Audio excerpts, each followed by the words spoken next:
Hi, this is Scott Garibay, and today we're going to talk about Will Smith.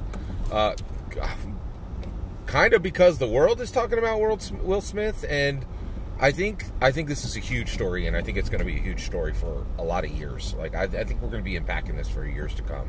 This is a huge event. So, what are we talking about? Will Smith. So Chris Rock insulted Will Smith's wife, Jada Pinkett Smith, at the Oscars in a comedy bit he was doing. And Will Smith walked on stage and smacked Chris Rock dead in the face. Like, just smacked him, right? And it shocked the world. And I think this is going to be echoing for... I really think, I remember to this day, I'm going to let you talk, but Beyonce had the best, that was just Kanye interrupting Taylor Swift. And I remember that. That was like 10 years ago. That was a decade ago, and I remember all the words now. This is not going to be forgotten. This is a huge thing. So I want to talk a little bit about this. So one, just this is my opinion, okay? I think what Will Smith did is absolutely indefensible because it boils down to this. Chris Rock said some words, and Will Smith used violence on him. That's the end of the conversation. You cannot defend what Will Smith did. No one of good conscience can defend Will Smith in this action, right? So we don't know what the future of this is. We don't know what the consequences are going to be, but I do want to share something. So I think a lot of people are actually. I listened to Breaking Points, and they said this isn't important. That is 100% wrong. This is important, right? And the reason why is I'm a huge fan of Will Smith, and what he did was outrageously wrong. The reason why everybody's talking about it, and it's the main event of the day, is Will Smith matters, right? He matters even when he's not on screen, he matters. On this channel, just go back a couple, like a month ago, and you will find, it was about 5 weeks ago, you will find no less than a dozen videos I did on this channel about Bel Air 2022. Bel Air 2022 is a retelling of the Fresh Prince of Bel Air. This last week, I spent 2 evenings helping a friend of a friend who just dropped into a new job and is struggling with this new position, right? And so not only did I help him with some technical knowledge and just hear him out, and then say, oh, well, try this, and just giving him career advice and specifically helping him get spun up in a new job, right?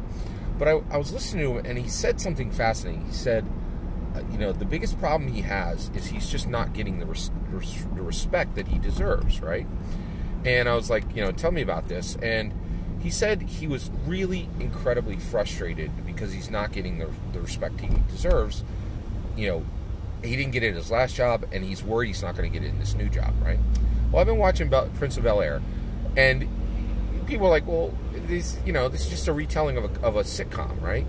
But I was watching it, and so the story is about Will, but it is also about Uncle Phil, and it is also about Jeffrey, the butler, right? Jeffrey has a major role in this story, in the new Bel Air story, right? And he serves Uncle Phil as a main assistant, right? And Uncle Phil trusts him, and they've gone through literally 10, 15, maybe 20 years of labor together, and Jeffrey has helped Uncle Phil do everything he needs to succeed in life, right? But the show this Bel Air show gets way deeper into the relationship between Uncle Phil and, specifically between Uncle Phil and Jeffrey. And one of the most important books in my life is Around the World in 80 Days, because there's this man, Passepartout, in that book who is more skilled and more talented and more of a good person. Passepartout, Phileas Fogg's servant, is a better person. He has more skills, he's more skilled, he's more talented, and he's a better person of character than Phileas Fogg will ever be, right?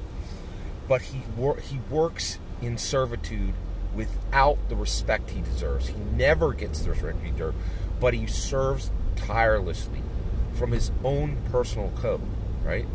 Will Smith is the reason that we are watching Bel Air 2022, and Bel Air 2022 has powerful lessons for men who work together today and deal with very, very deep questions of respect, servitude,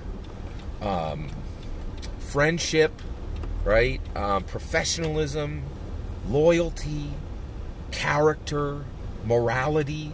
These are deep, deep themes, right?